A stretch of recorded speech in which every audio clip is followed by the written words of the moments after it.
ya están viendo, ya la, la docente, la persona estrella que vamos a tener hoy en el curso. Bueno, doy la bienvenida formal al seminario Deuda Soberanía, la presencia del FMI en la Argentina.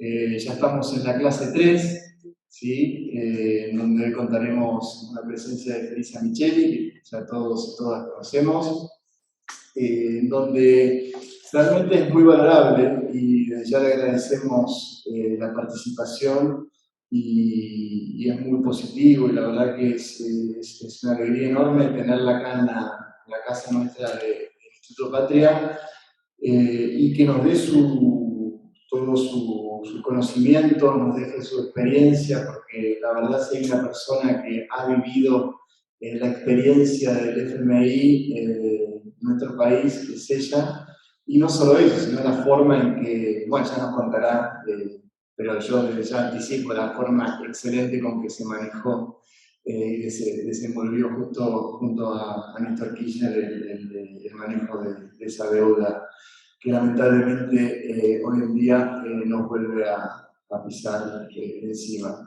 Así que bueno, sin más, le doy la bienvenida a todos y a todas. Recuerden que estamos en modalidad presencial, muchos compañeros y compañeras acá en el Patria, otros en forma virtual.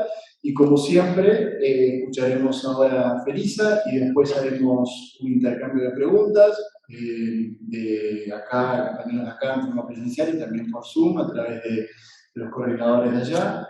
Así que bueno, Felisa, bienvenida y te damos la palabra. Bueno. Gracias, Juan Pablo.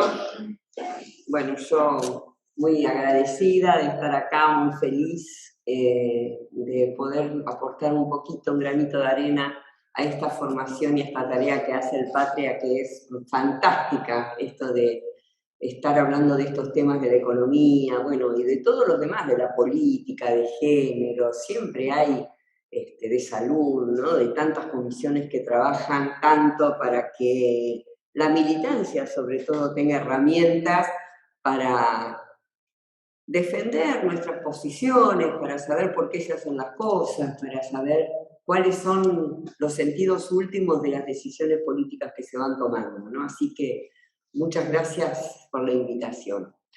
Bueno, hoy vamos a abordar en un tema que es soberanía, deuda y el Fondo Monetario Internacional.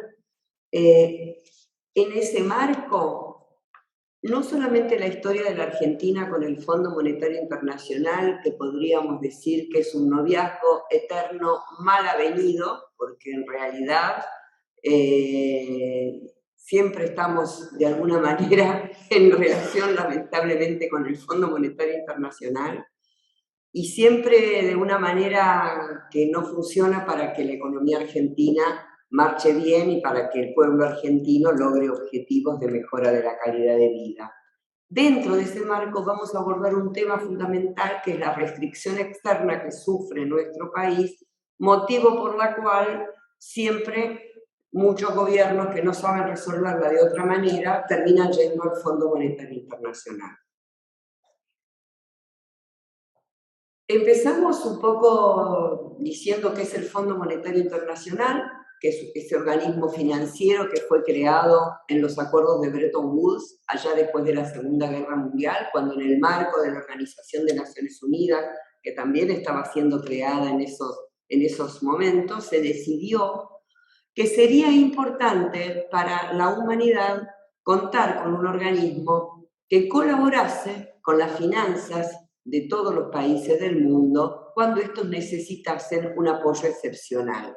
¿Por qué? Porque sus balanzas de pagos no generasen las divisas suficientes, porque su economía pudiese afrontar restricciones de algún tipo, crisis, como sequías, como enfermedades graves, y ahí va a estar el Fondo Monetario Internacional y también el Banco Mundial, creado en ese mismo momento, para colaborar con sus préstamos en resolver estos problemas que habían aparecido anteriormente y seguirían seguramente apareciendo en la historia de la humanidad.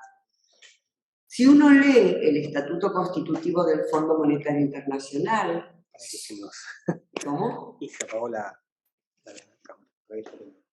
Bien, ¿se escucha? No, Perfecto, esperemos. ahí voy.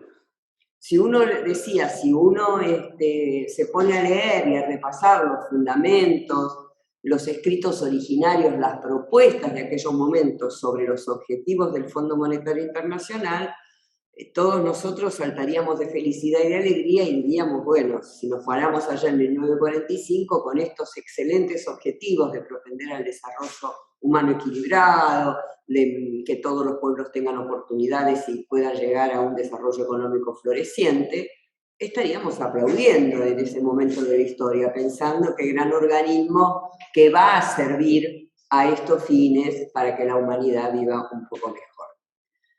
Nuestro país no se incorpora al Fondo Monetario en su creación. Nuestro país se incorpora al Fondo Monetario después de la Revolución Libertadora. Eso es suficientemente conocido, pero nunca está más de repetirlo. El peronismo, el gobierno de Juan Perón, decidió no incorporarse al Fondo Monetario Internacional en virtud de conocer cómo era su constitución y saber que estaba dominado por los Estados Unidos, que en ese momento era casi el principal partido opositor que había en la Argentina. Entonces, fue una decisión de política exterior soberana no formar parte del Fondo Monetario Internacional. Por supuesto, la Revolución Libertadora, ni bien hace caer al gobierno de Juan Perón, va corriendo a anotarse en el Fondo Monetario Internacional. ¿Cómo funciona el Fondo Monetario Internacional? Cuando se constituye, todos los países del mundo existentes en ese momento manifiestan su voluntad de incorporarse al organismo. Todos los que quieren pueden estar, esa es la consigna. Ahora, todos los votos de cada uno no pesan igual. En su directorio, en su asamblea de funcionamiento, no funciona con un país igual a un voto, sino que cada país tiene una capacidad de voto de acuerdo al peso relativo que ocupa en la economía mundial. A ver si nos entendemos. Si hoy el PBI mundial es 100, Estados Unidos tiene entre el 20 y el 25%, ahora debe estar en el 21-22, en ese momento era todavía mucho más preponderante. El voto de Estados Unidos pesa 20 y pico %. En los países que le siguen, Japón, Alemania, el que le sigue, que en este momento es China, pero en ese momento no lo era, había 10 puntos de diferencia, con lo cual tenía que juntarse con un montón de países más si quería ganar o llegar al mismo nivel de votos que Estados Unidos. ¿Qué quiere decir esto? Que cuando se juntan los 178 países que hoy deben ser los que constituyen al fondo en esa asamblea, a través de sus representantes, cuando se pone a consideración una propuesta y Argentina vota, Argentina tiene el 0,67, no llega ni a 1. Estados Unidos tiene el 21, entonces casi cualquier cosa que propone Estados Unidos, en general, le resulta muy fácil conseguir la mayoría junto con los otros países centrales. Italia, Alemania, Gran Bretaña, Japón, ahora China, que muchas veces ahora marca una diferencia en determinadas discusiones en el directorio del fondo. El fondo entonces está compuesto por países, los países, en el propio estatuto del fondo está establecido que no van los presidentes, porque no es la Asamblea de las Naciones Unidas, es un organismo financiero, por lo tanto, los representantes ante el Fondo Monetario de cada país son los ministros de Economía de ese país, y el suplente, el presidente del Banco Central de ese país. O sea, a las reuniones del fondo, a eso que se llama la asamblea, que es el órgano máximo, el que está arriba de todo en el organigrama. Esa asamblea es la reunión de todos los ministros de economía de todos los países del mundo. Son un montón, ustedes dirán cómo hacen para hablar. Bueno, lo que pasa es que como todo tiene, digamos, ni siquiera todos se pueden expresar, porque como son tantos, ¿qué se hace? Por ejemplo, Argentina junto con los países de la zona sur de América del Sur, forma lo que se llama una silla en el directorio. Sumamos con Chile, con Perú, con Bolivia, Uruguay, Paraguay, un porcentaje que será el 1 o el 2%, y eso nos da derecho a tener una silla. Es decir, está la asamblea y después viene un directorio, y ese directorio está compuesto por 24 lugares, que son esas 24 sillas, que son cada silla muchos países que tienen poquito porcentual. Estados Unidos, por supuesto, tiene su propia silla, es una sola porque es muy grande, una silla muy grande. Y los 24 es lo que llama ese comité monetario, ejecutivo, etc. Esto, ¿qué pasa con eso? Esa asamblea junto con este comité de ministros se juntan 2 veces por año. Una en primavera. Les cuento esto porque es interesante conocer la organización de este organismo. En general hablamos del fondo y no sabemos muy bien de qué estamos hablando. No, el fondo tiene vida propia, el fondo tiene 2 edificios imponentes y espectaculares en los mejores lugares de la City de Washington. El fondo tiene un presupuesto anual de $1.400 millones. Bueno, después vamos a entrar en el presupuesto. Vamos a seguir con el organigrama. Bajábamos, decíamos, de esa asamblea, que es con los ministros de Economía, que tienen una mesa más chica, que es ese comité de los 24, que se juntan 2 veces por año. Una siempre en Washington, en lo que se llama la Asamblea de Primavera, que es en marzo, abril de cada año en Washington. Y la otra es en septiembre, octubre, en cualquier lugar del mundo, cualquier país del mundo, donde también se vuelve a juntar el fondo. Pero mientras tanto, entre las 2 asambleas, entre las 2 reuniones de los comités, el fondo funciona. Entonces, en esos tremendos edificios que yo digo que están en Washington, que están en Washington, hay funcionarios de todos los países del mundo y funciona un directorio ejecutivo que tiene gerentes, donde su máxima autoridad es hoy Kristalina Georgieva. Antes era Christine Lagarde, ¿se acuerdan? La que Macri decía que teníamos que estar enamorados de ella por lo buena que era y nos daba tanta plata. Bueno, ahora es Kristalina Georgieva. Funciona como si fuese gerente general. Toma las decisiones, se preocupa de la vida interna del fondo, desde la administración de los recursos humanos, de los recursos financieros, de los problemas internos de funcionamiento, de las relaciones con otros organismos, pero fundamentalmente de la política con los países miembros.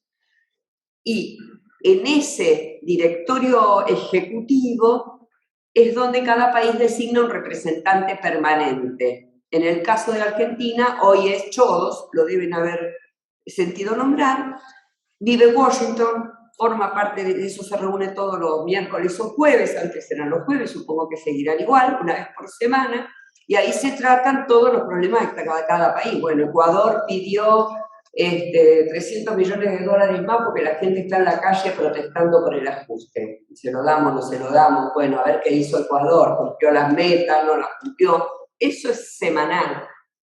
Pero a su vez, cada país, además de tener un representante que va a ese directorio ejecutivo, tiene una oficina dentro del fondo, también con funcionarios de su país, en el caso de Argentina, con argentinos que viven allá, y que preparan toda la documentación, los papeles, para que el director ejecutivo, cuando vaya a la reunión, más o menos tenga idea de qué tiene que votar, si lo de Ecuador es razonable, si lo de Grecia es viable o no es viable, incluso lo del propio país, porque el director ejecutivo nuestro, que está todos los días allá, opina sobre todos los problemas de todos los países del mundo, además del nuestro propio, que ya es un capítulo aparte en la historia del Fondo Monetario Internacional. Ese es el funcionamiento del Fondo Monetario. Las misiones del fondo parten de ese directorio ejecutivo, que cuando en un país alguna cosa va mal o alguna cosa va bien, no importa, van a visitarlo. Esas misiones técnicas que nos llegan acá son del staff permanente, o sea, lo que acá se llamaría la línea de un ministerio, de un banco, es la línea del fondo la que viene a tomar cuenta de cómo estamos cumpliéndonos las metas, cómo estamos llevando la economía, etcétera, etcétera. Hay en el Estatuto del Fondo, en su artículo 4, un compromiso de que cada país que entra al fondo tiene que dejar que los técnicos del fondo entren a su país a hacer la revisión anual, se llama la revisión del artículo 4. Entonces, estén con préstamos del fondo, no estén con préstamos del fondo, distintos países reciben una misión técnica que dice, y después publican los estudios, no sé, la economía de Gran Bretaña está fenómeno, la de Italia más o menos, en Francia hay que hacer algunas reformas porque tiene demasiados beneficios sociales, ese es el artículo 4.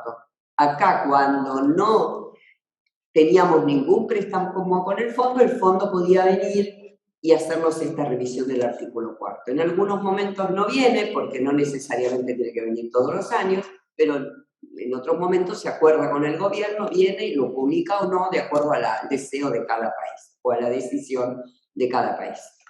Decía que el presupuesto del Fondo Monetario es de 1.400 millones de dólares. Para que ustedes tengan una idea de la magnitud, el préstamo de Argentina, que son unos 45.000 millones de dólares, esto que hoy le estamos debiendo, paga un interés de entre el 3 y el 4% anual. Multipliquen 45 por 4 y tienen casi 2.000 millones de dólares. Si fuese 3, estamos en 3.000, en 1.000 y pico de millones, de 1.600, 1.700 millones de dólares que la Argentina sola le paga al fondo en concepto de intereses, y con los intereses de los préstamos que coloca, el fondo cubre su presupuesto.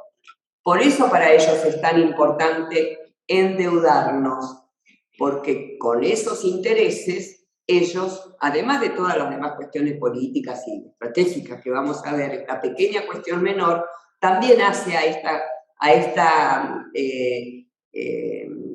intención que siempre tiene el fondo de endeudar a los países, porque con los intereses que cobra de los préstamos que va dando a los distintos países, financia su propio funcionamiento.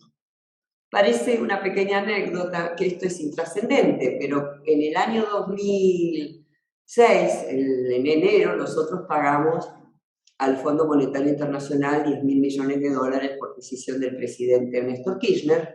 Brasil, en el mismo momento, pagó 15.000 millones de dólares. Entre los dos, pagamos 25.000 millones de dólares. Turquía era el único país del mundo que en ese año quedaba endeudado con el Fondo Monetario Internacional, por algo así como 7, 8.000 millones de dólares. ¿Qué pasaba? Los intereses que generaban ese crédito que el fondo le había dado a Turquía no alcanzaba para financiar el presupuesto del Fondo Monetario Internacional.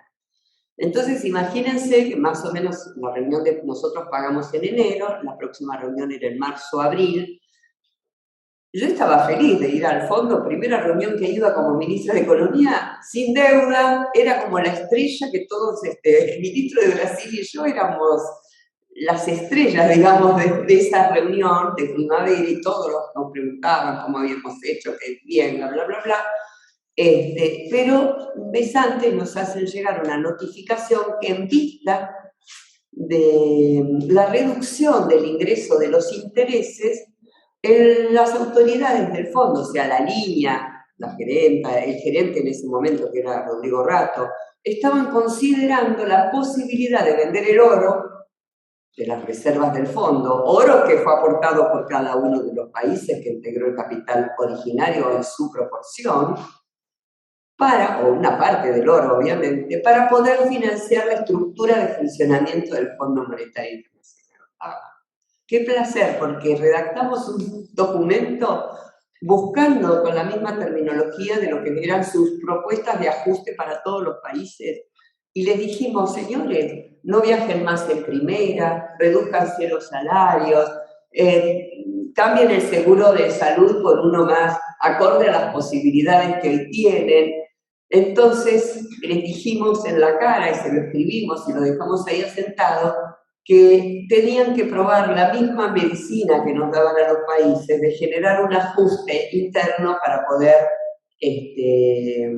resolver esta cuestión y que de ninguna manera, ni Argentina ni Brasil, y habíamos hablado con toda América, o sea, toda América estaba con nosotros, del centro y del sur, aprobaba que se venda 1 gramo de oro para financiar, que no era ese el objetivo, que había que bla, bla, bla, y que por más que lo hicieran de hecho porque tenían la anuencia de los países grandes, todo el mundo iba a saber que lo que estaban haciendo lindaba con lo ilegal.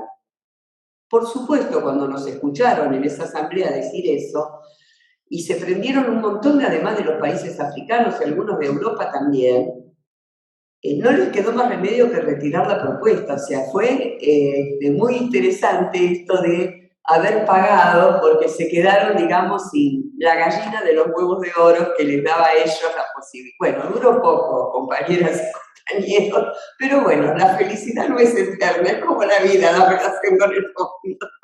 Momentos buenos, momentos malos. Ese fue un momento muy extraordinario y muy especial. Decíamos antes que Argentina suscribe con el fondo su primera participación con la Revolución Libertadora y el primer préstamo que saca es con el gobierno del presidente Arturo Frondizi. Los préstamos del fondo, el fondo es como un banco, o sea, no es que cada país va y le dice, y necesito un préstamo para esto, para lo otro. Vieron que los bancos tienen los personales, los hipotecarios, y para sacar un personal le piden el certificado de trabajo o lo que sea, y hay que llevarlo, no se les puede discutir que cambien los requisitos. Bueno, el fondo es igual. El fondo tiene la línea stand-by, la línea de facilidades extendidas y varias 3 o 4 más líneas especiales. Por ejemplo, o sea, con la pandemia sacó una línea especial, pero básicamente son esos 2 grandes tipos de préstamo. Un stand-by, que es un stand-by, quiere decir en el mientras tanto, quiere decir un préstamo de corto plazo para, mientras tanto se recupere la restricción externa de una economía, mientras tanto las exportaciones comiencen a generar divisas, mientras tanto empiece a funcionar de vuelta el saldo positivo de la balanza comercial y de la balanza de pagos. Ese stand-by, ese préstamo stand-by, es un préstamo de corto plazo. En general, porque el fondo... Bueno, de paso tomo agua.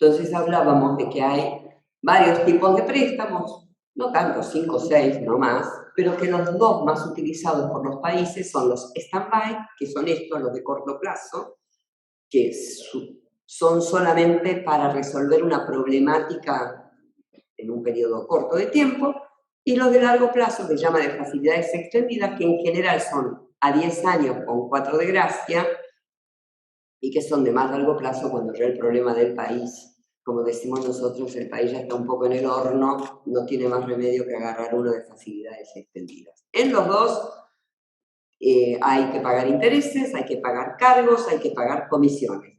Comisiones por usar o no los fondos, comisiones, cargos por cargos que son sobretasas por acceder a un financiamiento que está por sobre el límite que le hubiera correspondido a ese país, e intereses comunes y corrientes como se paga en cualquier préstamo. Todo eso hace el costo financiero total de un préstamo con el Fondo Monetario Internacional. En general, los de facilidades extendidas son un poco más caros que los stand-by. Tienen más plazo y tienen gracia, pero son un poco más caros.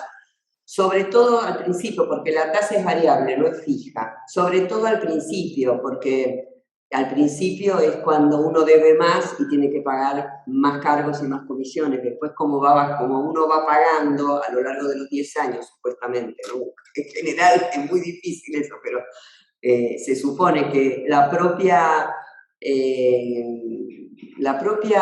estructura de repago, cronogramas de vencimiento que se estipula en el préstamo original, va haciendo decrecer el saldo del capital y por lo tanto va bajando los sobrecargos y la tasa de interés. O sea, la tasa de interés siempre es más alta cuanto más se debe, más bajita cuando se debe menos o se pide menos. Argentina tuvo la mayoría de las veces préstamos stand-by. En total pidió 22. El que acaba de cerrar el gobierno del presidente Fernández es el número 23. Quiere decir que desde 1955 hasta nuestros días, Argentina vivió bastantes años. Iba a sacar la cuenta de cuántos años tuvimos de Fondo Monetario, pero no tuve tiempo. Pero vivimos, creo que la mitad de los años aproximadamente, en deuda con el Fondo Monetario Internacional. Les había recomendado a través de Juan Pablo la lectura del libro de capítulos, busquen si les interesa, de Noemí Brenta, que es la relación del fondo con Argentina, y ahí está muy claramente explicado cuántos años vivimos endeudados con el fondo y cómo nos fue los años que vivimos endeudados con el fondo. Nosotros, esa historia de préstamos con el Fondo Monetario Internacional nos llevó siempre a tener que cumplir condicionalidades. ¿Por qué? Porque tanto los préstamos stand-by como los de facilidades extendidas se imponen condicionalidades. ¿Qué quiere decir esto? Políticas determinadas, las famosas recetas del Fondo Monetario, que son muy unánimes para todos los países, muy igualitarias para todos los países. No importa qué le pase, de qué continente sea, cómo sea la distribución del ingreso, la pobreza, la estructura productiva. Las reformas estructurales están siempre como sugerencia. Un marco regulatorio flexible para el mercado laboral, un marco previsional que desproteja y que quita derechos a los jubilados, privatizaciones, concesiones, tercerizaciones de todo lo que se pueda, un Estado mínimo, déficit cero o superávit fiscal a través del ajuste, cero emisión monetaria porque ellos entienden que la causa de la inflación es la emisión monetaria, y disponibilidad de divisas para poder pagar la deuda. Entonces, esto lo vamos a ver repetido, estas medidas, en cualquier país, en cualquier época además. Uno de los ejercicios interesantes es, antes de entrar de lleno a cómo se resolvió el pago al fondo en el 2006, que es un hito histórico, y cómo estamos ahora, me gustaría hacerle una breve referencia a que la historia de la Argentina con el fondo es una historia de fracasos, pero también la historia del resto de los países del mundo con el fondo es una historia de fracasos. Analizando lo que son hoy el fondo tiene una cartera de préstamos de 110.000 millones de dólares. Eso es lo que tiene prestado a lo largo del mundo. ¿Se imagina si a Macri le prestó 57, de los que se efectivizaron 45? ¿Quién tiene, levante la mano, el país que está más endeudado con el Fondo Monetario? No hay ninguna duda, es Argentina, pero casi 50% de la cartera de crédito la tenemos nosotros. Entonces, después vienen países también emblemáticos, de los que seguramente ustedes habrán escuchado hablar, como el caso de Grecia, un país que siguiendo las recetas del Fondo Monetario Internacional después de la crisis del 2008, que siempre es la misma, no hay divisas, los países se endeudan para tener fondos externos, no se puede pagar esa deuda, van al Fondo Monetario Internacional y el fondo ahí les aplica todas las recetas de ajustes habidas y por haber.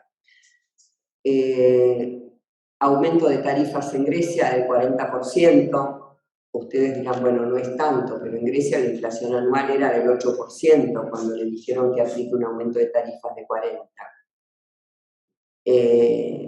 Reducciones del empleo público, reducciones nominales de salarios al empleo público, quita de beneficios en los regímenes de salud y de educación. ¿Les suena? Privatización de todo lo que haga falta, o sea, Grecia era un país que tenía bastantes espacios públicos, espacios productivos públicos, y los tuvo que ir privatizando todos, formaron un gran fondo de privatizaciones donde todo lo que se vendía del Estado no entraba a las reservas del Banco Central, sino a ese fondo para pagarle al Fondo Monetario y a los bancos, o sea, el fondo les dio a Grecia la plata que Grecia le debía a los bancos, entonces el fondo se quedó, digamos, compró la deuda de alguna manera, que es un poco lo que hizo acá con Macri, ¿no?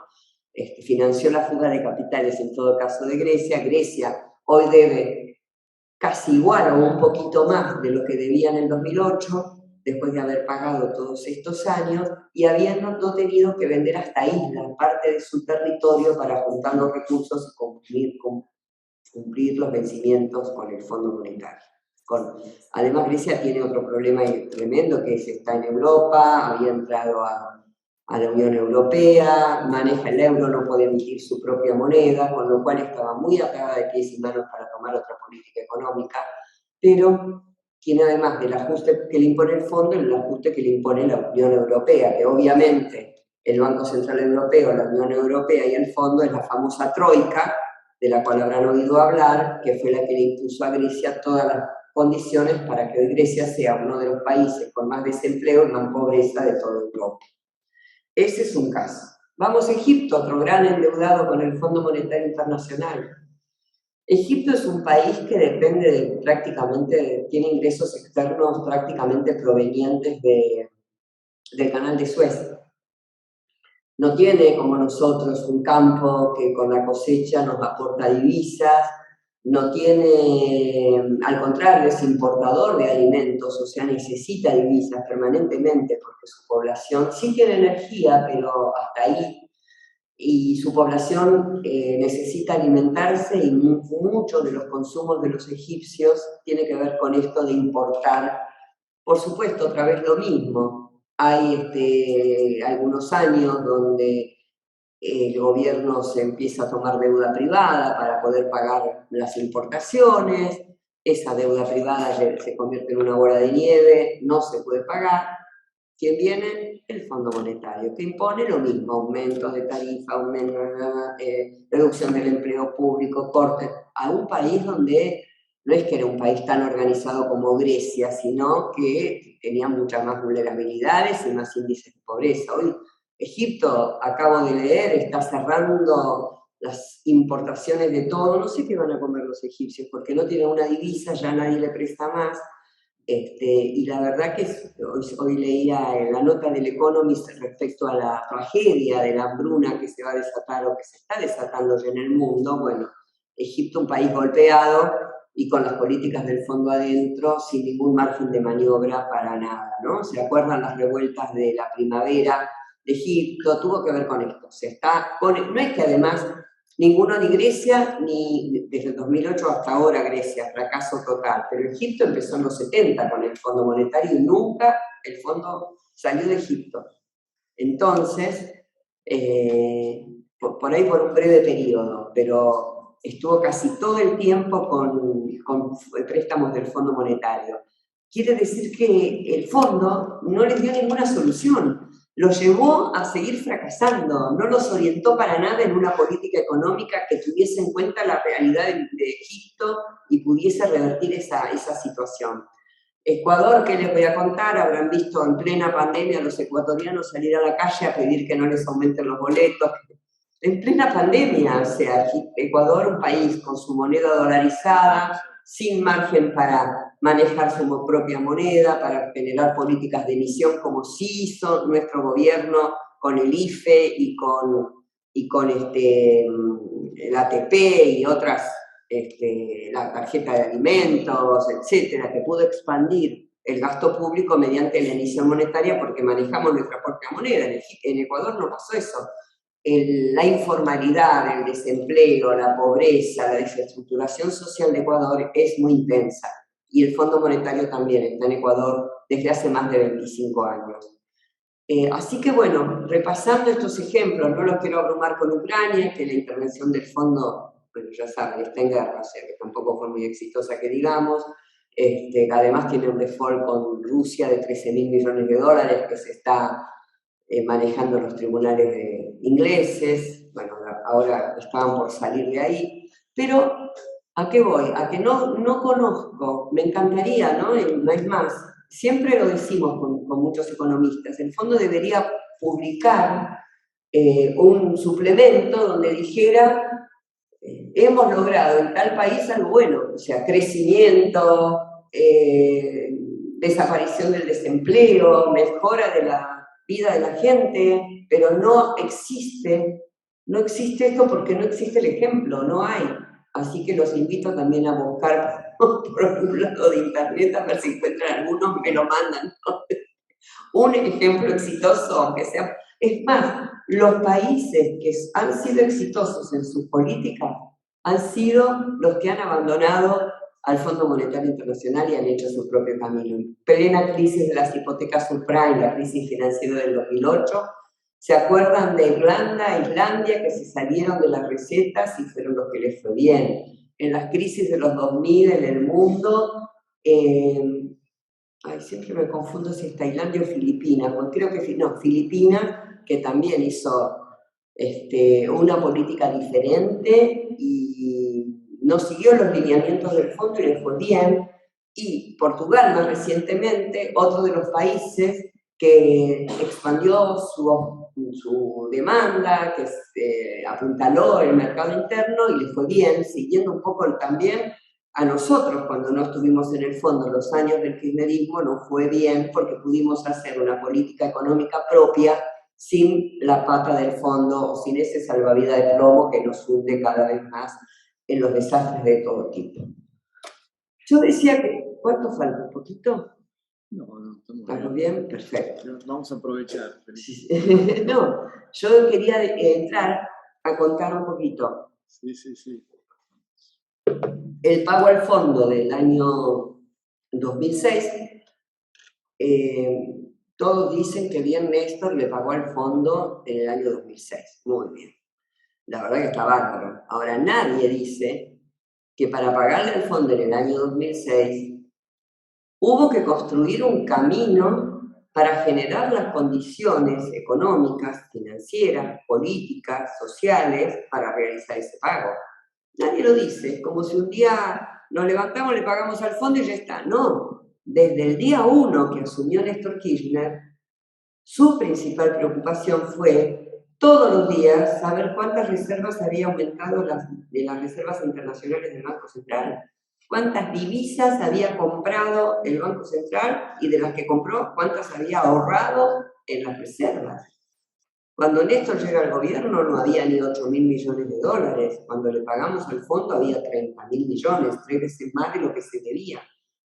Y aún así dudamos en ese momento de si era la decisión correcta, porque nadie nos obligaba. O sea, ese año vencían 2.500 millones de dólares. Podríamos haber dicho, te pagamos por adelantado los 2.500 de este año y el año que viene vemos. Porque uno cuando se queda sin divisas no sabe cómo va a venir el mundo, si van a aumentar los precios internos, internacionales, si va a tener que pagar más por las cosas que importan. Las divisas, ¿para qué sirven? Para tener un horizonte en la economía de credibilidad y de previsibilidad para saber que si las importaciones son de, no sé, ahora, 40 y pico mil millones de dólares por año, bueno, tengo 200.000 millones de dólares de reserva y sé que tengo 4 años de importaciones sin ningún problema. Para eso las tenemos, porque si acá hay sequía, nos quedamos sin saldo comercial por 4 años, bueno, podemos seguir haciendo funcionar la máquina de la economía, porque también las importaciones gozan de mala fama, pero no podemos, ningún país del mundo fabrica todo lo que consume. Es utópico y es absurdo y hasta es ingenuo y tonto pensar en que se puede hacer eso. Entonces, para eso es importante construir ese camino de acumular reservas. Y cuando tuvimos los 30.000 millones, se dio la oportunidad política que también se había construido a partir de las relaciones con Chávez y con Lula, fundamentalmente, de operar ese pago como un hecho de soberanía, de una decisión soberana de la América del Sur, en relación ya hacía poquito había pasado lo del ALCA, en octubre del 2005, donde los presidentes interactuaron entre sí y lograron sacarnos de encima. Eso sí que también hubiera sido una catástrofe, ¿no? Ahora que se está en discusión esto de quién va y quién no va a la cumbre de las Américas en Los Ángeles, porque vieron que Biden no quiere invitar ni a Nicaragua, ni a Venezuela, ni a Cuba.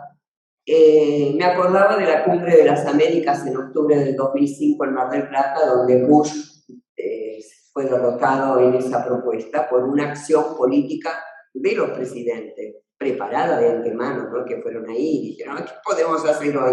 Vamos a decirle a Bush que no queremos el arca, ¿no? Son cosas que se vienen preparando muchísimo, incluso a veces hasta generando distintas opciones. Bueno, esto fue igual, y con el apoyo de un país como Venezuela, que en ese momento, ustedes recordarán que el precio del petróleo estaba por las nubes, más caro que ahora, $140 el barril, con lo cual Venezuela tenía excedente en divisas, y que nos dijo tanto a Brasil como a nosotros, si hay algún problema de corridas contra el dólar, de presiones devaluatorias, cuenten con el respaldo de Venezuela. Entonces, la decisión se tomó con la espalda de esa solidaridad latinoamericana, ese intercambio y ese apoyo político entre los tres países con economías más grandes, no más importantes, los tres países con economías más grandes de esta región. Entonces se anuncia el pago al fondo y no crean que no se dudó, claro que se dudó, pero era el momento oportuno, nos desprendíamos de la tercera parte de las reservas, los agoreros de siempre dijeron se va a desestabilizar el mercado, va a haber corrida, no se va a poder gobernar, y sin embargo nada de eso pasó, porque fue una decisión que se ejecutó con mucha preparación. Y además también teníamos un temor extra. En ese momento todavía estaban los fondos buitres persiguiéndonos por todos lados, con lo cual, si en el transcurso de una cuestión muy operativa, pero muy importante, ustedes se imaginan lo que hubiera pasado si nosotros salíamos con los $10.000 millones y llevárselo al fondo, en el medio nos agarran los fondos buitres. Entonces fue todo un operativo para usar las reservas guardadas en el Banco Internacional de Basilea, sin que salgan de ese banco, pasarlas a la cuenta del fondo, porque había que hacer movimiento físico directo. No era solamente la transferencia, se hace virtualmente, pero después hay que hacer el movimiento del físico, y nosotros podíamos ser embargados. Entonces, imagínense en el medio de esta cuestión de que nos tiraban toda la mala onda del mundo, encima aparecía algún problema de este tipo, hubiera sido realmente difícil de poder sostener como positiva la medida. Y también nos dijeron que financieramente no era bueno, porque el financiamiento del fondo es un financiamiento barato. Entonces, ¿por qué nosotros lo despreciábamos si tomar plata en los mercados nos salía mucho más? Y nosotros le contestábamos dos cosas. Desde lo financiero, técnicamente es irreprochable, porque estos $10.000 millones que forman parte de nuestros 30.000 de las reservas, nosotros los tenemos depositados en el Banco Internacional de Basilea, como corresponde, devengando un interés del 1 al 1,5% anual. Y al fondo le estábamos pagando alrededor del 3,5%, o sea, nos ahorrábamos 2% anual sobre $10.000 millones, una buena cantidad de dinero. Pero fundamentalmente, o sea, técnicamente y financieramente irreprochable, pero fundamentalmente, y esto es lo que en realidad le molestaba a la derecha, a los economistas ortodoxos y neoliberales, es que nos liberábamos de un sometimiento y que podíamos realizar las políticas productivas, sociales, de transferencias de recursos hacia las mayorías, de fomento al mercado interno, de integración social, regional, productiva, que se desplegaron después. ¿Ustedes creen que hubiera sido posible realizar la inclusión jubilatoria si hubiera estado el Fondo Monetario Internacional? Hubiera sido imposible, compañeras y compañeros. Imaginan que están siempre tratando de que seamos menos, nos jubilemos a los 93 años, no nos tengan que pagar nada. ¿Quién iba a querer incluir a quien no tenía pagado totalmente los aportes? Con el fondo hubiera sido imposible. ¿Ustedes creen que se podría haber recuperado la plata de las AFJP para que el ANSES esté fuerte, no se hubiera podido nacionalizar YPF, o por lo menos tomar YPF para que hoy sea una empresa importante, mitad capital estatal y mitad capital privado, 51 y 49, con mayoría estatal. ¿Ustedes creen que se podría haber hecho todo lo que se hizo en materia distributiva, la generación de la OH, todos los planes y programas? Digo, nosotros un día tendríamos que darnos la tarea de escribir día por día todas las medidas de los gobiernos de Néstor y Cristina, porque nos vamos a quedar maravillados de la capacidad de gestión y de decisión política que tuvieron estos dos mandatarios para realmente transformar la vida de los argentinos. Se abrieron 10 y pico de universidades, no sé cuántas, 16, 17 universidades, se construyeron en las que ya estaban abiertas más metros cuadrados que nunca, se incrementó la potencia energética interna de 17.000, no sé en qué se mida ya mucho, gigawatts o algo de esos, a 23.000. Se terminó Yacyretá, que era el monumento a la corrupción. No sé, son tantas las cosas que nos resultaban tan comunes y tan corrientes cada día que pasaban que las tomábamos como algo realmente normal, ¿no? Pero no era normal, nos dimos cuenta después, lamentablemente, cuando nos faltó, como muchas cosas en la vida.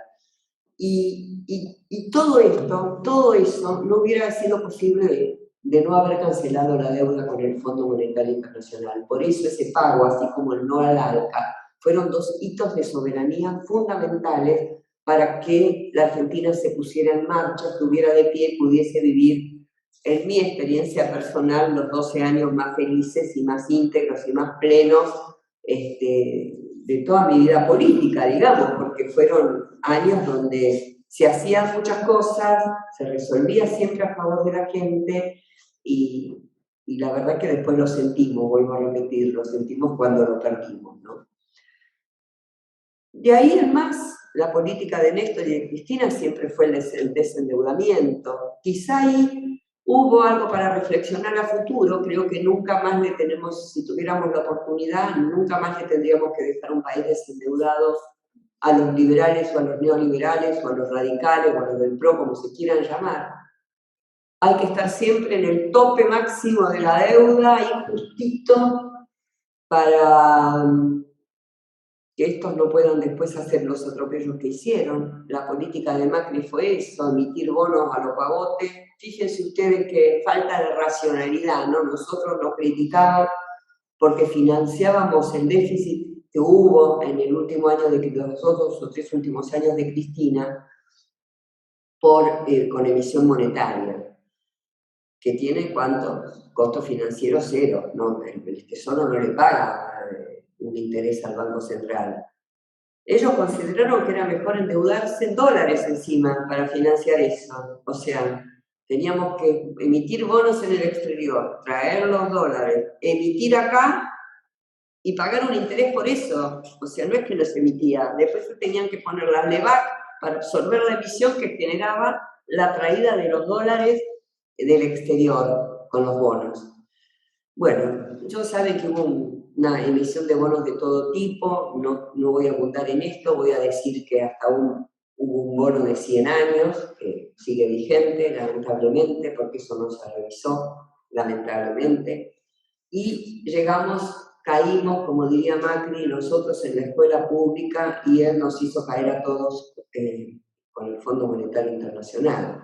Y ahí vino este mega préstamo que tiene todas las características de un préstamo absolutamente ilegal, tanto desde el punto de vista de la ley argentina como del manejo de las finanzas internacionales. Nadie se hace cargo de esto. En Argentina hay un juicio que se inició, donde se presentaron pruebas, pero que eso no avanza ni por casualidad, ya lo sabemos cómo funciona la justicia, y el Fondo Monetario también incumplió varias de sus normativas, especialmente el artículo 6º que dice, de su convenio constitutivo, que dice que si el fondo presta y esa plata va para la fuga de capitales, tiene que suspender los desembolsos, porque no es que le dio a Macri los 44.500 millones de dólares al día siguiente que firmó el préstamo, sino que se los iba dando en etapas, 7.000, 8.000, así, cada 3 meses o cada 2 meses, no me acuerdo.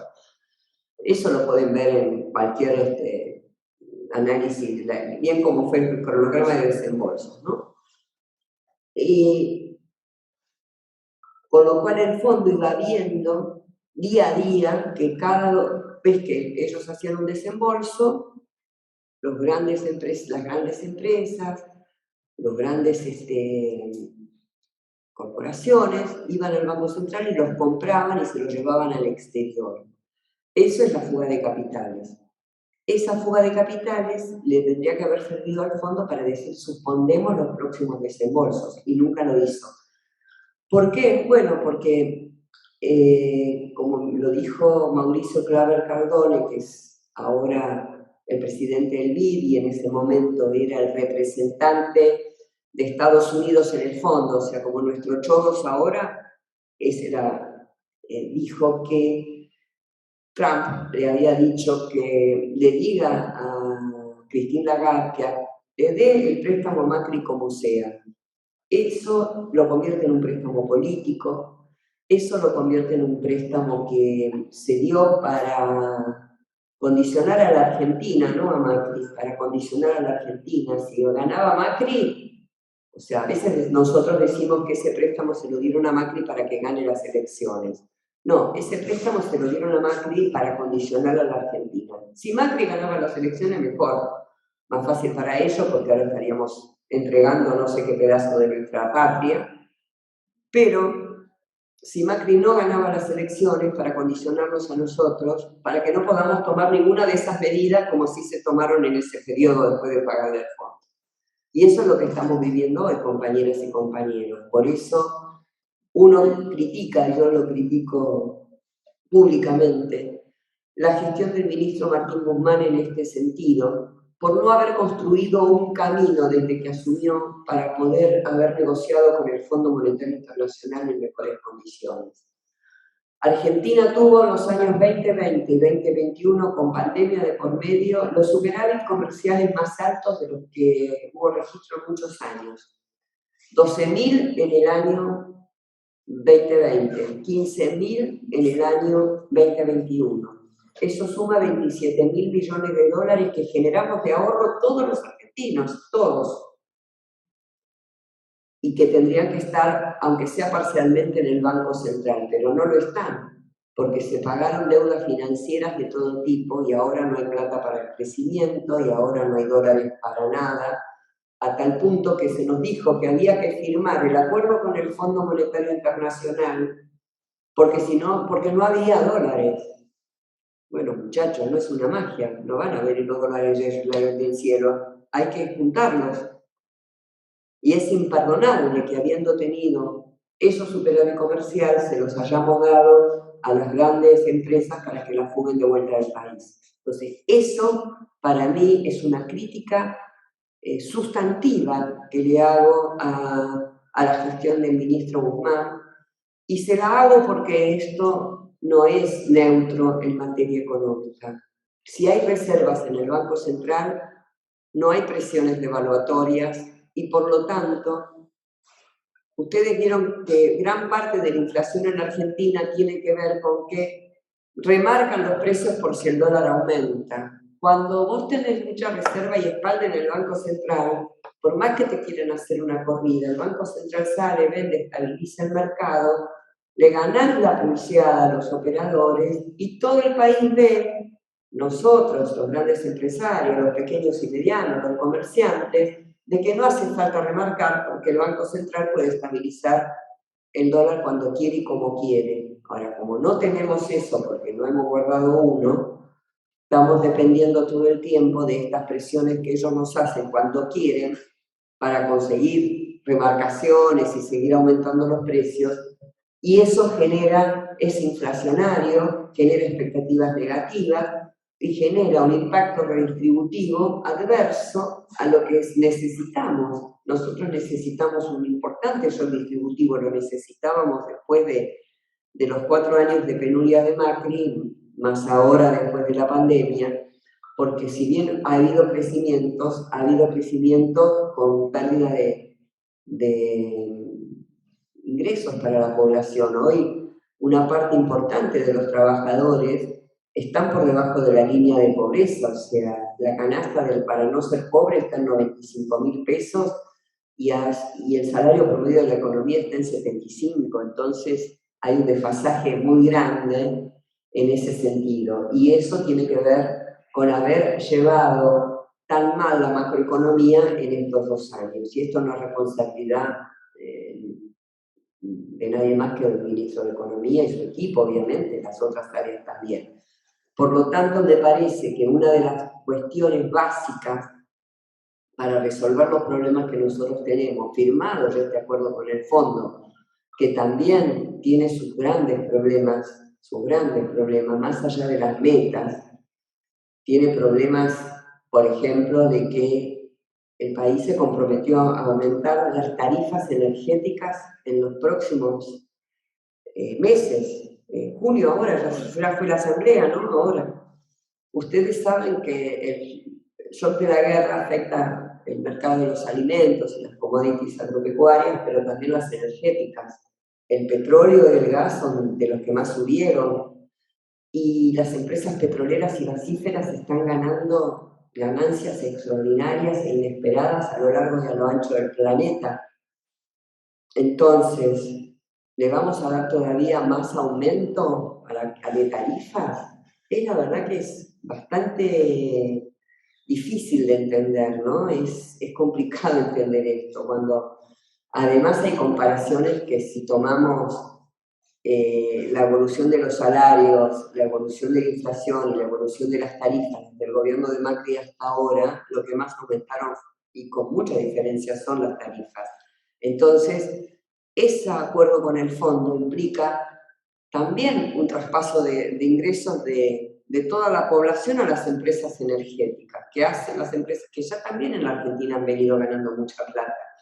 Entonces, este acuerdo con el fondo tiene eso, que también es inflacionario.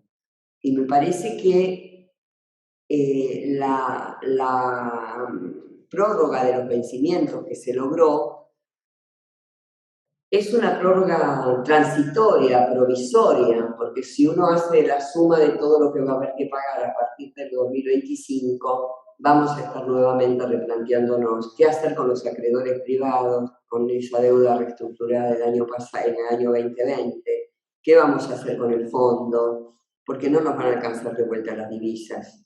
El país tiene una restricción financiera externa muy grande. En realidad, en este momento es una restricción financiera externa, por eso lo menciono, ¿no? Siempre se habla, ahora les quiero hablar de esto un minutito para que lo entendamos, siempre se habla de Argentina y la restricción externa. ¿Qué significa eso?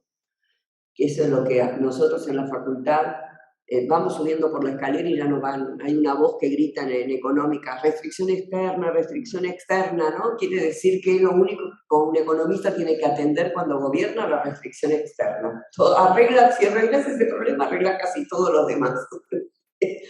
Entonces, ¿qué es esa restricción externa? Es que la economía argentina crece, cuando crece necesita más importaciones, como las importaciones son de bienes industriales, a veces más caros que los bienes que nosotros exportamos. Si hoy estamos en una situación donde, vamos a suponer como ahora, exportamos 50 y importamos 40.000 millones de dólares, ¿no? Entonces nos quedan 10.000. El año que viene, como crecimos al 5%, las exportaciones se siguen quedando van creciendo muy lentamente, salvo que haya un shock como ahora. Pero pongamos que no hay guerra, una época normal. A lo mejor el año que viene son 52, pero las importaciones, como crecimos y hay más demanda, la industria necesita más insumos, más maquinarias, se necesitan más elementos para la producción y está bueno que eso ocurra. Entonces ya las importaciones crecieron a 45. y las Expo 52, ya nos quedan 7, no los 10.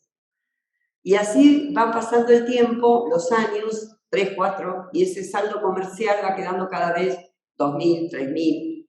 Entonces no podemos acumular reservas y se viene la restricción externa, ¿se entiende?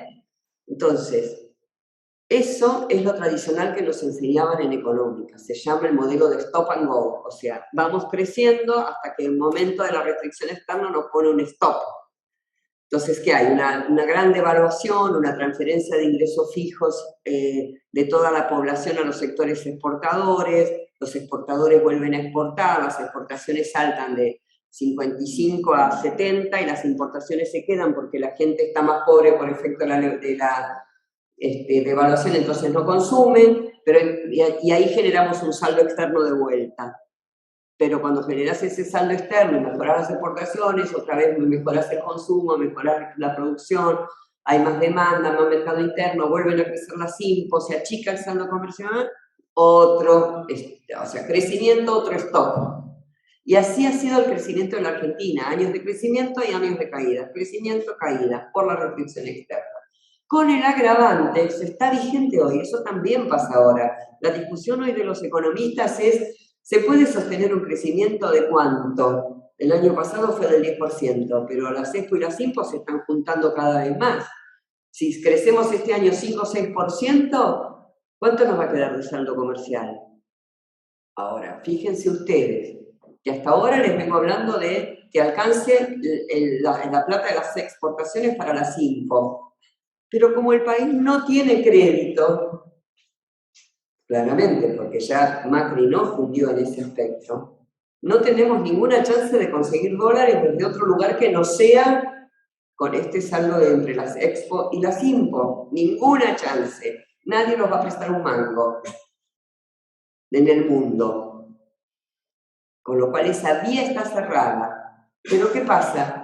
Argentina es un país que está, ya no es como en los 60, en los 70, cuando yo estudiaba economía. Está integrada al mundo financieramente. Tenemos que pagar con ese saldo comercial que ahora se está achicando porque están creciendo las IMPO más que las Expo, la deuda externa con los acreedores privados, refinanciada, la deuda con el Fondo Monetario Internacional, la deuda con otros organismos financieros internacionales como la CAF, el Club de París, el BID, el Banco Mundial, etcétera, etcétera, etcétera. O sea, tenemos que pagar lo financiero, se agregó el componente financiero, la deuda privada, la deuda de las provincias, porque el festival de endeudamiento del macrismo fue con todo, ¿no? No se privaron de nada. Pero además a nosotros nos gusta viajar, a los argentinos nos gusta viajar, entonces nos vamos de viaje, gastamos la tarjeta, gastamos la nana y ya estamos gastando 500 millones de dólares por mes, fue en marzo, el último balance cambiario del Banco Central. Ahora mañana creo que sale el de abril. Y si seguimos gastando 500 millones de dólares por mes en viajes y turismo, emisivo, turismo no receptivo, sino el que sale,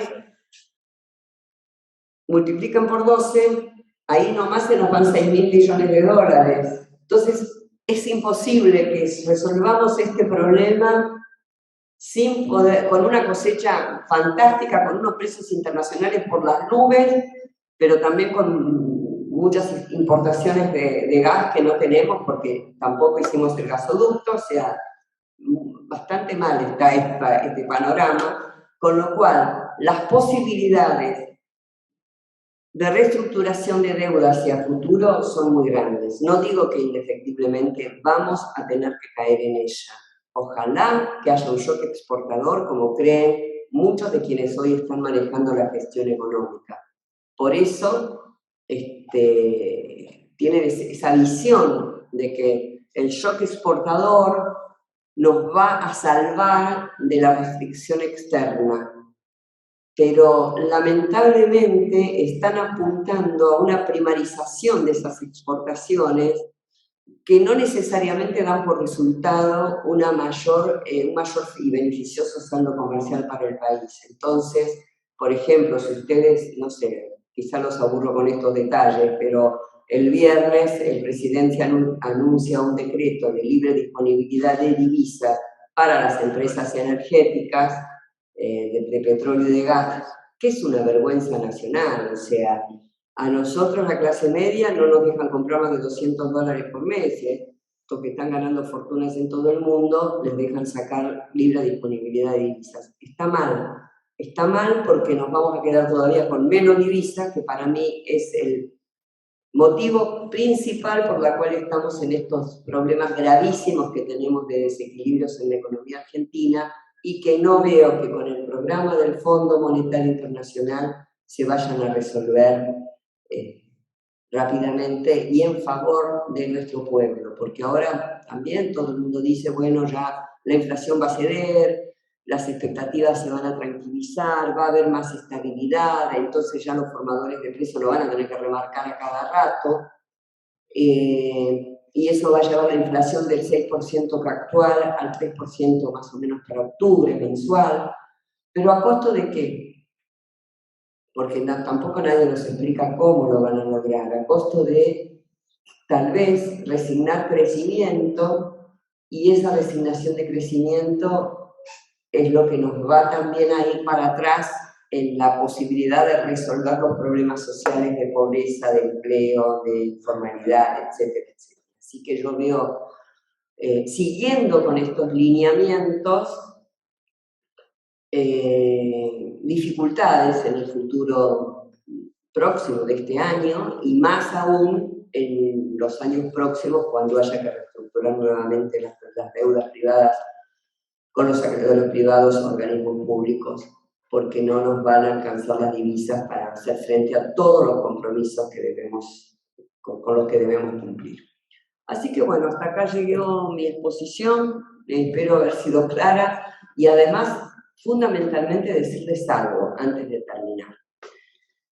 Yo soy una convencida de que cuando alguien dice, no, hicimos esta medida porque no había más opciones, yo ya lo miro como diciendo, no me mienta, porque eso es imposible. Siempre hay opciones en economía. Firmamos el acuerdo con el fondo porque no teníamos más opciones y no el lunes no podíamos abrir el mercado cambiario. Bueno, porque no te preparaste antes para que no te pase esto. Incluso en ese día había otras opciones. Hoy hay otras opciones. Si seguimos en esta línea de tendencia, lo más probable es que nos siga pasando lo mismo. O sea, si vos venís insistiendo aplicando A, B, C y D y te lleva por el mal camino, bueno, si seguís aplicando lo mismo vas a seguir por ese mismo, tendrás ese mismo destino. Pero hay otras posibilidades.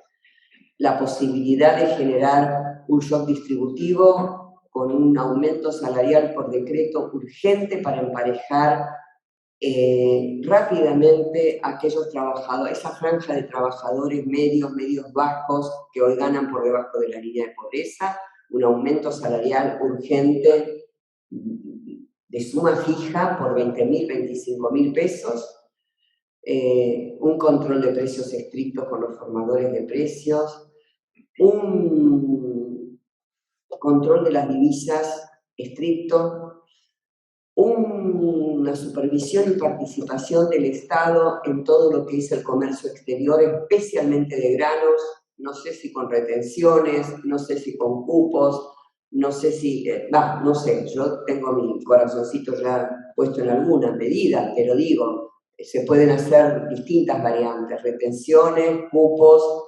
participación del Estado comprando directamente parte de la cosecha para destinarla subsidiadamente al mercado interno. Reemplazo de la emisión que va a las LELIC y a los bancos con unas ganancias. Si miramos los balances de los bancos, dan vergüenza, a través de fideicomisos para que se financie el sector productivo y el Banco Central deje de emitir y hacernos pagar a todos los argentinos esa emisión, beneficiando solamente a pocas entidades financieras. Entonces, fideicomisos productivos, fideicomisos para la construcción, fideicomisos para distintas necesidades, también eso se podrá estipular.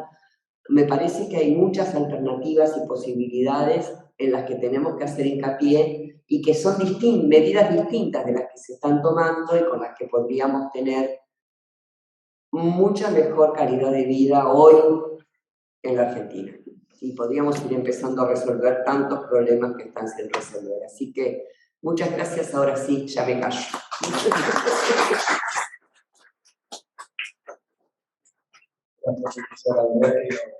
No dejaste tema por tocar.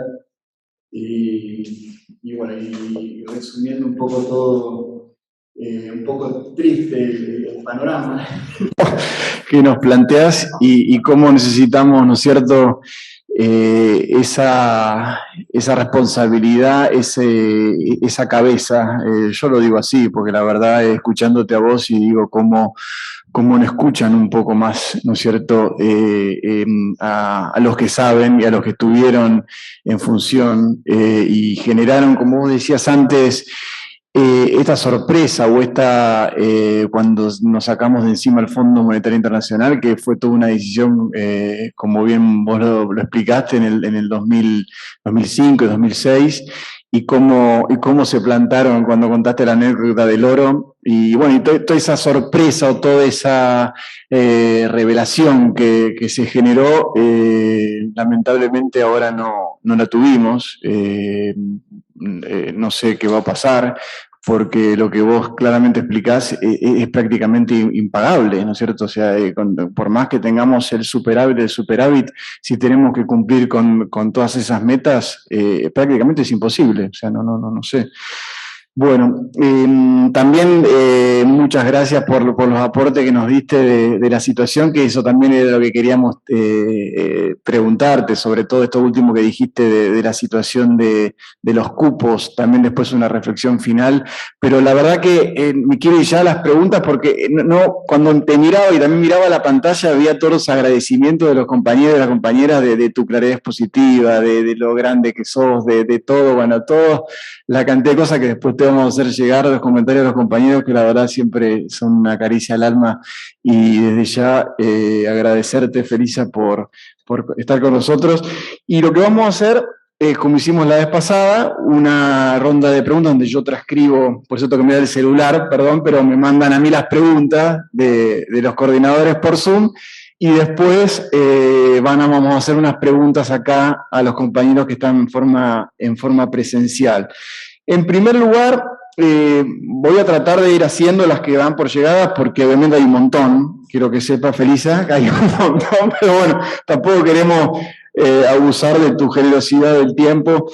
En primer lugar, pregunta la compañera Paula, respecto a que algo comentaste vos de la participación de los estados en el FMI, y dices si hay posibilidad de que la fuerte presencia de China, y sobre todo actualmente con el potencial que tiene, en el directorio del fondo, permita una revisión de estas prácticas abusivas sobre la soberanía de los pueblos. Sí, a ver, bueno.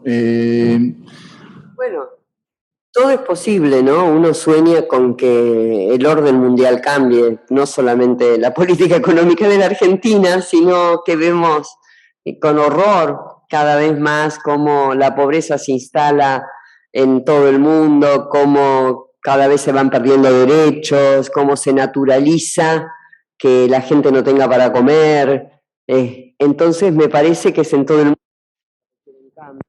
Creo que China es un país que es un motor de cambio en el mundo, y ojalá que dentro del organismo se den discusiones que permitan tener otro flujo de relaciones y otro esquema de funcionamiento de toda la economía mundial. Sería sumamente beneficioso. Todavía no se están dando esos procesos, por lo menos así abiertamente. China está siendo bastante juiciosa a mi gusto en los organismos internacionales. Es lógico, es un actor nuevo en el entramado de relaciones financieras, económicas. Creo que entró al fondo hace muy poco y a la OMC más o menos por la misma época, hará 10, 15 años, no es nada. Entonces tampoco pueden entrar y estar empezando a poner condiciones o planteando cuestiones, pero sí discutir y tener la posibilidad de ir pautando, pensando, proponiendo algunas ideas que puedan ser superadoras de la situación actual. Gracias. Pues la compañera Silvia pregunta, ¿el FMI cómo se financia para dar préstamos a los países? ¿Funciona como una banca entonces? ¿Las tasas son más bajas?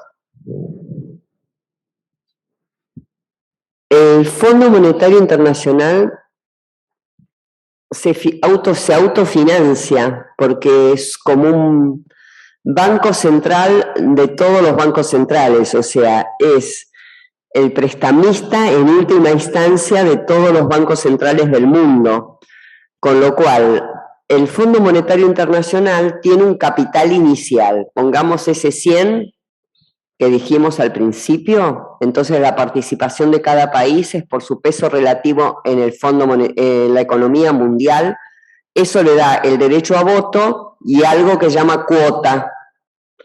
Esa cuota le sirve para poner fondos en el Fondo Monetario a cada país. Por ejemplo, si se dispone que el capital del fondo sea, no sé, 500.000 millones de dólares, nosotros, Argentina, tenemos que poner el 0,67 de esos 500.000, Estados Unidos el 21% y así cada país en su proporción. Que no se pone todo, es un teórico eso, se pone la tercera parte, se llama el capital suscripto, o sea, hay un capital teórico y un capital suscripto, se pone eso en oro, o si sos un país con divisas, el fondo reconoce 4 o 5 países con divisas, que son el yen, la libra esterlina, el yen, el dólar estadounidense, ahora la moneda de China y el euro. Esos países pueden integrar con divisas, otros pueden integrar con esas divisas o con oro. O sea que hay una integración del capital, ese capital suscripto es inferior al capital total. Pero eso se pone ahí y no se toca. Después el fondo, ¿qué tiene? La capacidad de emitir. Y emite algo que se llama derechos especiales de giro. Y ustedes habrán escuchado hablar que el año pasado hubo una nueva emisión de derechos especiales de giro. Y se los reparte a los países de acuerdo a su cuota, todo es de acuerdo a la cuota. O sea, la emisión del año pasado, que fueron el equivalente a 600.000 millones de dólares, a nosotros nos tocaron 44.325 de acuerdo a nuestra cuota. Entonces, cada país tiene en el Fondo Monetario Internacional, como, a ver, para que lo entiendan más fácil, sería como 2 cuentas en el banco, un plazo fijo que no se toca nunca, que es el capital integrado. Está ahí puesto, es como si fuera el plazo fijo que uno tiene guardado para casos de emergencia, pero que no se toca nunca. Bueno, esa es la cuota básica que puso el país cuando entró al fondo, cada país. Y al mismo tiempo tiene otra cuenta en el fondo, que es como una caja de ahorro. Y esa caja de ahorro la usa cuando la va necesitando. Cuando pide un préstamo, el fondo le deposita derechos especiales de giro adentro de esa caja de ahorro. De esa cuenta vendría a ser, yo les digo caja de ahorro para que ustedes entiendan que es más cotidiano, ¿no? Entonces, cuando Argentina pidió los 57.000 millones de dólares, que se la iban a desembolsar, pongamos, en 10 cuotas de 5.700, no era así, pero pongamos que fuese así, eran 7.500, no importa. Cuando toca el día que le tienen que depositar la cuota, le ponen los 5.700 adentro de la caja de ahorro, en derechos especiales de giro. El país los tiene que vender, que se los vende al propio fondo, que le da los dólares, ¿de dónde los saca? De todo lo que los países depositaron en esa suscripción de capital, para que se los traiga a sus reservas internacionales. A veces los países sacan los derechos especiales de giro y los dejan en sus reservas. Es una moneda de reserva, igual que el oro, igual que el euro, igual que cualquier otra. Básicamente, entonces, el fondo saca sus recursos de 2 lados. Los básicos de la suscripción del capital, que es una tercera parte del total, y los corrientes, los que usa cotidianamente, los saca de los de la emisión de su propia moneda, que llama derechos especiales de giro, DEG. ¿Se entendió algo de eso? Porque es complejo a veces explicar. Sí, creo que sí. Acá tenemos otra compañera, Susana, en línea con lo de los países. Dice, si Estados Unidos utiliza el FMI para imponer sus políticas económicas a los países deudores, para mantener la posición geopolítica hegemónica que tiene Estados Unidos y el deterioro de los países deudores. La pregunta es, ¿por qué los países que integran el FMI siguen integrándolos en lugar de retirarse? Y esa es la eterna pregunta, ¿no? ¿Por qué los pobres del mundo no nos juntamos y nos rebelamos si somos, hay un 2% de la población mundial que es millonaria y el resto es todo clase media o pobre? ¿Por qué no nos rebelamos? Es la eterna pregunta. La verdad es que no sé por qué no se van los países. Se han hecho intentos de armar coaliciones de países, el G77, el G24, para buscar otras posturas, para impulsar posiciones comunes, pero de hecho todavía no se llegó a ningún acuerdo y aquí estamos todos adentro del Fondo Monetario Internacional cumpliendo sus paradigmas y sus propuestas y sus recetas cuando nos toca. No todos los países del mundo tienen la historia de Argentina con el fondo. Hay países como Chile o Uruguay que casi nunca han pedido préstamos con el fondo. Brasil mismo ha pedido préstamos en momentos muy especiales y no tienen esa relación traumática de que el fondo les condiciona su vida. No han recurrido a Chile, tuvo una dictadura muy sangrienta y muy larga y mucho peor que la nuestra en algunos aspectos, sobre todo en duración de tiempo, pero no fue una dictadura endeudadora. La nuestra sentó las bases para este proceso de endeudamiento. Nuestras élites, clases dominantes, como queramos llamarlas, han recurrido siempre a la deuda como un mecanismo de tenernos enganchados con las élites del exterior y enviando siempre recursos al exterior. Otros países esto no lo viven, digamos. Entonces no sienten esa necesidad de irse del fondo como podemos sentirnos nosotros. La gran mayoría de los países, de los 180 países, 70 y pico de países que hay, habrá 20, 30 que están en deudas, y conflictivos, 5, 7, los más endeudados. Los demás tienen deudas muy manejadas, como si nosotros le diéramos al fondo 2.000, 3.000 millones de dólares, o sea, chau, ni lo registramos. No forma parte de un problema de la política económica de los otros países. Bueno, ahora pasamos, hay unas 4 o 5 preguntitas, vamos a tratar de hacerla cortita si no nos dilatamos más. A ver, yo voy a dar una introducción, pero después le paso a los compañeros para que, por favor, sean breves. De Ignacio, no sé, está Ignacio que consulta qué haría con el acuerdo del FMI. No sé si querés agregar algo más, compañero. No, creo que básicamente la pregunta está ahí. Es decir, vimos un poco todo el pasado hasta ahora. Ahora, el tema es que tenemos, digamos, ¿qué hacemos en el año y medio próximo? O sea, tenemos un acuerdo con el FMI que es malo, que no era el que se hubiera esperado.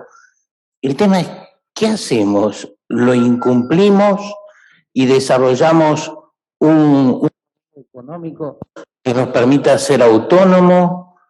¿Pedimos una renegociación sin incumplirlo? Es decir, ¿qué hacemos? Porque vamos a llegar dentro de un año y medio digamos, enarbolando la bandera del Fondo Monetario Internacional y vamos a llegar a un fracaso económico y probablemente un fracaso electoral con eso. Entonces, ¿qué hacemos? Esa es la pregunta. Bueno, yo creo que es la pregunta del millón, porque digo, del qué hacemos se responde desde el lugar donde uno está parado. Desde la gestión económica actual, la respuesta es: cumplamos el acuerdo con el fondo. El programa económico de la Argentina es el programa del Fondo Monetario Internacional. Lo ha dicho no una, sino muchas veces el ministro de Economía del país, avalado por el presidente, o sea que está claro que ese es el programa económico que vamos a seguir. En mi juicio hay que hacer otra cosa, que es un poco lo que dije, o sea, Yo creo que hay que dar un shock distributivo en la Argentina, que consiste en un aumento por suma fija rápidamente. Creo que hay que o poner retenciones, o poner cupo a las exportaciones, o manejar de alguna manera el tema inflacionario interno. Creo que hay que mejorar el financiamiento a la inversión productiva para que haya una gran apuesta de inversión, para que en Argentina haya más capitalización y más generación de empleo de calidad, y generaría un plan económico bajo esa lógica. ¿Y qué haría con el fondo? Y le diría, mira, vamos a hacer todo esto. El fondo no se opondría, por ejemplo, a que haya retenciones, porque el fondo con que tengamos, claro, los impuestos que podamos poner, no le preocupan para nada. Generaría todas las reservas que pudiese, implementaría las regulaciones cambiarias que había en la época de Néstor y Cristina, que era un esquema muy regulado para que nadie pudiera sacar, los grandes sobre todo, las divisas del país, y a pesar de eso también había fuga, ¿no? Pero de todas maneras mucho menos que las que se dieron después.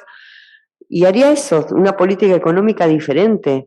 Pero bueno, no somos nosotros los que estamos en el gobierno. Daría la sensación que hay una línea de tendencia que yo ojalá me equivoque y esté todo mejor, pero no veo como una resolución siguiendo ese camino. Gracias, Felisa. Acá Alejandro plantea esto que comentaste muy interesante respecto de la teoría del stop and go. Bueno, listo. ¿El camino actual ajusta en un año o en una devaluación? Manteniendo la teoría del stop and go. A ver, ¿qué quisiste? A ver. Claro, si sigue esta línea de tendencia y se va agotando el superávit comercial, esto se termina en una devaluación con un tipo de cambio estallado, digamos. Pero bueno, no va a pasar en un año, esto no pasa en un año, o sea, esperemos. No quiero decir nada. No digamos nada. Acá otra pregunta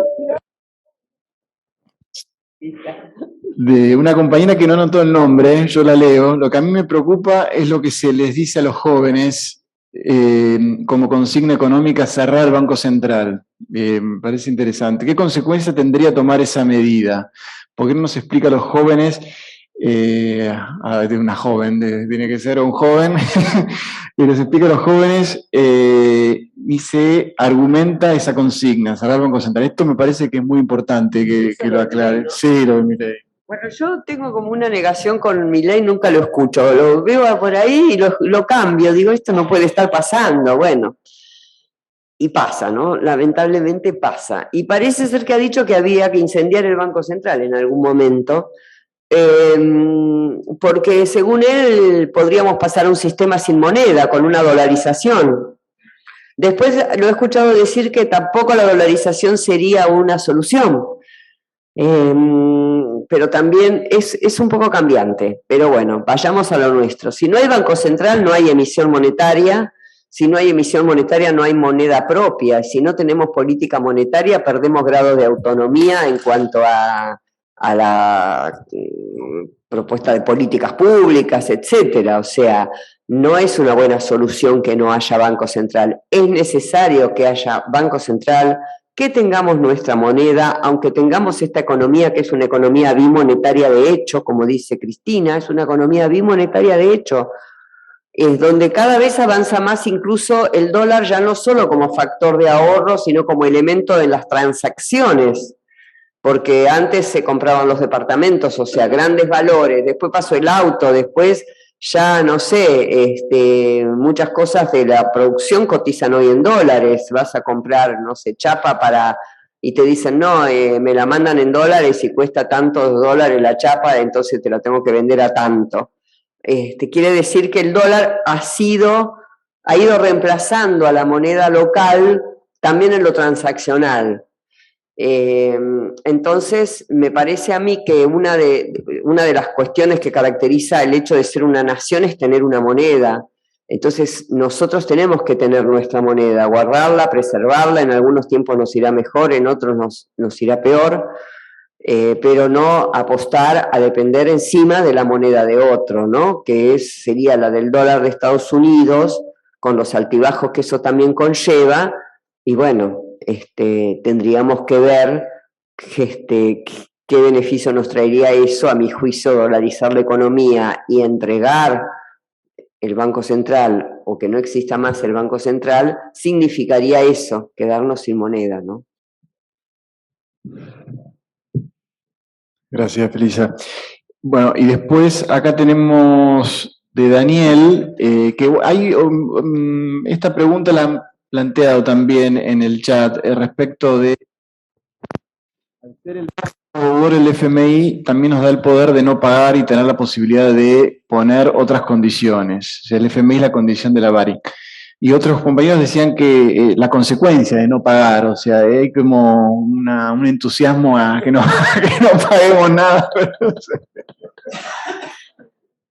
Bueno, no vamos a ser el primer país que no le pagó al fondo, o sea, hay ejemplos de varios países. Me olvidé de repasarlo, pero lo había analizado bastante. Sobre todo en la década del 80 y del 90, con las crisis de las deudas, después de los 70 con el tema de los petrodólares y eso, hubo varios países que tuvieron crisis de balanza de pagos, chicos, con montos pequeños, que no pagaron los vencimientos al fondo. Incluso Grecia durante 20 o 30 días no le pagó un vencimiento al fondo. En realidad, uno al fondo puede no pagarle algún vencimiento, el fondo te va a llamar, te va a venir, y ahí se negocia, y hay plazos, hay todo un protocolo de cómo se tiene que cobrar. Recién a los 2 años, que se va haciendo toda una secuencia, te pasan a la notificación al directorio y ahí, si no podés pagar, te tenés que retirar del fondo o no querés negociar. En general, los países, ¿qué hacen? Usan todo ese tiempo, negocian, firman acuerdos como el nuestro que dicen que van a pagar y que después los vuelven a refinanciar toda la vida. Por eso el fondo, una vez que entró en los países, hay países en los que están 20 años con el mismo préstamo, 30, porque nunca los países lo pueden terminar de pagar y siempre lo van refinanciando. Y a veces es una suma pequeña, entonces no tiene tanta importancia en la economía de ese país, pero otras veces son sumas muy grandes. Si nosotros tuviésemos unas exportaciones que en vez de ser de 70.000 millones fuesen de 150.000, unas reservas y unas importaciones que fuesen de 120.000 y ahorraríamos por año 30.000 millones de dólares en vez de 10.000, obvio que el problema de los 45.000 millones que les debemos se vuelve así de chiquitito. Entonces, por eso Néstor decía, los muertos no pagan, porque si él decía los muertos, quería decir país que no crecía, ¿no? Si estás creciendo, estás activo, estás en vida, vas a poder llegar a tener esas exportaciones, ese nivel de producción, ese ahorro externo, y entonces vas a poder achicar tu problema financiero porque tu volumen económico está siendo cada vez más grande. Nosotros estamos haciendo al revés, nos estamos implosionando y achicando, entonces la deuda parece cada vez más grande. Si nosotros tuviéramos un PBI de en vez de 400.000 millones de dólares, de 700, 800, la deuda no sería con el fondo no sería este problema, pero bueno, para eso hay que crecer, hay que generar políticas que tengan que ver con eso. Por eso la preocupación de que no se achique este crecimiento que hubo el año pasado. Gracias. Y la última, dar la palabra al compañero José María, que es de la Casa, de la Comisión de Desarrollo Productivo, que hará la última pregunta y ya cerramos. Sí, pregunta y un comentario, digamos, porque en definitiva toda esta cuestión de la política económica se reduce a la correlación de fuerzas. Cuando tenemos una sociedad rural que dice que no acepta las políticas del gobierno porque son las de este gobierno, pero que las habían aceptado antes del gobierno de Macri, tenemos un problema de enfrentamiento político con los sectores concentrados. Eso, digamos, uno puede decir, voy a poner retenciones. Podemos pasar por el Congreso, hay que tener la fuerza para imponerlas. Si no, estamos teorizando. No, mi pregunta era, o sea, la deuda crea una relación biunívoca entre deudores y acreedores. Normalmente los acreedores tienen el poder de apretar a los deudores y hacernos crema. Ahora, hoy creo que a la mañana, una funcionaria del fondo, que no me acuerdo si era Georgieva u otra un poco por debajo de ella, dijo que no había condiciones para un default masivo. Ahora nadie dice eso porque sí. De hecho, los 5 mayores deudores del fondo deben algo así como $100.000 millones. 110.000. Mango más, mango menos, anda por ahí. ¿Qué pasa si esos 5 países le dicen al fondo, no te pago? O sea, se hundió el fondo. Sí. Digo, por eso mi pregunta es, ¿qué pasa si negociamos con Rusia, con Ucrania, con Egipto, y le decimos no le pagamos? Ecuador, con sí, claro, no te pagamos. Sudáfrica. Esa es la pregunta. Bueno, es cierto que hay una correlación de fuerzas para poner retenciones o no ponerlas, y así en cada cosa. Hay una correlación de fuerza en regular o no la salida de capitales para pagar deudas financieras del sector privado. Vos podés decir que no, se te pueden emperrarte o no. Ahora, si en cada cuestión, decisión que hay que tomar, la correlación de fuerza nos da negativa y nunca hacemos nada para cambiarla, estamos al horno propiamente dicho. Entonces, para mí la política, el arte de la política es cambiar la correlación de fuerza a favor de uno, a favor del campo nacional y popular, a favor de las propuestas que queremos desarrollar. Y eso es lo que yo creo que no hemos venido haciendo. Igual yo soy también de las que digo, las retenciones, hoy por hoy, es una quimera en la Argentina. El propio presidente y el ministro de Agricultura también se han encargado de que sean una quimera, porque ellos han hablado diciendo esto, mostrándose muy débiles y muy concesivos frente a esto. Y eso, digo, los demás lo huelen, ¿no? Si uno va a negociar con otro y ve que el otro tiene miedo de poner una cosa, te agrandás todavía más. Es como en la vida, no es tan complicado, es como en la vida, ¿no? Entonces me parece que lo de la correlación de fuerza también tenemos que desmitificarlo. Por eso siempre digo, cada decisión hay que construir un camino cuando la vas a tomar, no es me despierto una mañana, pongo retenciones, no, ¿qué camino construimos para poder poner retenciones? Ninguno, fuimos construyendo el camino contrario. Entonces, digo, cuando uno gobierna, además, para mí el arte también de gobernar es anticipar a los problemas. El año pasado no había guerra y las commodities agropecuarias en el mundo aumentaron el 70%. Nadie anticipó que para el año iban a seguir aumentando. O sea, la guerra ocurrió el 22 de febrero y hoy es fin de mayo y estamos hablando si vamos a poner retenciones o no, cuando hubo países, tengo la lista acá, si quieren se las leo, de países que ya cerraron las exportaciones de trigo o de arroz o de azúcar o de maíz o de distintos productos básicos de la alimentación, pero no son un país, son 20 o 30 países de las más diversas tamaño, ideología, tipos de gobiernos. Entonces, nosotros podemos seguir discutiendo, capaz que pasa la guerra, bajan los precios y nosotros ya está, que de ahí queremos poner las retenciones, o sea, hay que tener todo tiene que tener un timing, una anticipación, una construcción de un camino para poder hacer lo que uno quiere hacer. En fin, es difícil gobernar, pero bueno, esa es la apuesta. No es claro, es así.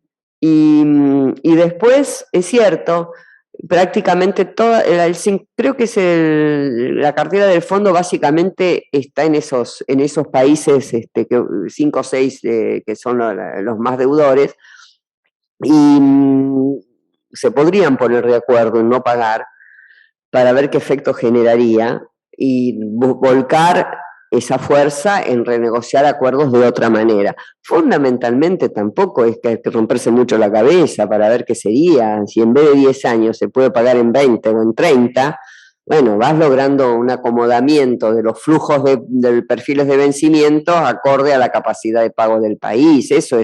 Todo eso era lo que básicamente se pedía. Incluso yo le pedí a Juan Pablo que les subiera, no sé dónde ustedes leen los materiales, la carta de los senadores. Subimos hoy. Para que después la lean, la parte final, la propuesta es esa. En ese momento pedíamos creo que 40 años o 30 años, pero a plazo, y bajar un poco las tasas, porque si el fondo con solo lo que paga Argentina ya recauda para su presupuesto, ¿qué hace con lo otro? ¿Para qué quiere? ¿Ahorrar más? Para cuando le toque en una época de las vacas flacas, no es el objetivo del fondo ese. Entonces, sino bajando un poco la tasa y alargando los plazos, era una buena manera de acomodar lo que tenemos que pagar a una situación más acorde a lo que generamos en divisas. Bueno, muchas gracias, Felisa. Con esto ya damos por concluida la clase de hoy. Ya nos quedan tres clases más, así que vamos a seguir analizando las consecuencias del FMI, las políticas del macrismo la semana que viene con otros docentes. Así que sigamos involucrándonos con el material como nos ha aportado Felisa y los otros compañeros docentes que han venido. Y con los debates, por favor, participemos en los debates en el foro. Y bueno, ¿y cuántas Felisas necesitamos, no es cierto? Y cuántas clases así como estas y que nos abran la cabeza y nos ayuden a pensar, como decías, qué queremos, ¿no es cierto?, para nuestro futuro. Así que, bueno, muchas gracias, Felisa. Saludos de todos los compañeros que te vamos a hacer llegar también por los mensajes cariñosos. Y gracias. Bueno, nosotros también nos vamos despidiendo de aquí. Sí, Juan Pablo, gracias a Felisa, realmente muy emocionados aquí en el chat, muy agradecidos. Comentan nuestros compañeros que quisieran estar 2 horas más escuchándola, pero bueno, seguramente Felisa tiene mucho por hacer, y especialmente por la patria, ¿no? Así que gracias por contarnos y enseñarnos tantas cosas que bueno, uno desconoce. Aunque somos militantes, no dejamos de ser ciudadanos de a pie en estas cuestiones tan delicadas de la economía, ¿no? Así que gracias por compartir todo esto con nosotros y nosotras. Gracias, Paula. Así que bueno, aquí sigo con ustedes, nos despedimos. Si quieren abrir sus micrófonos.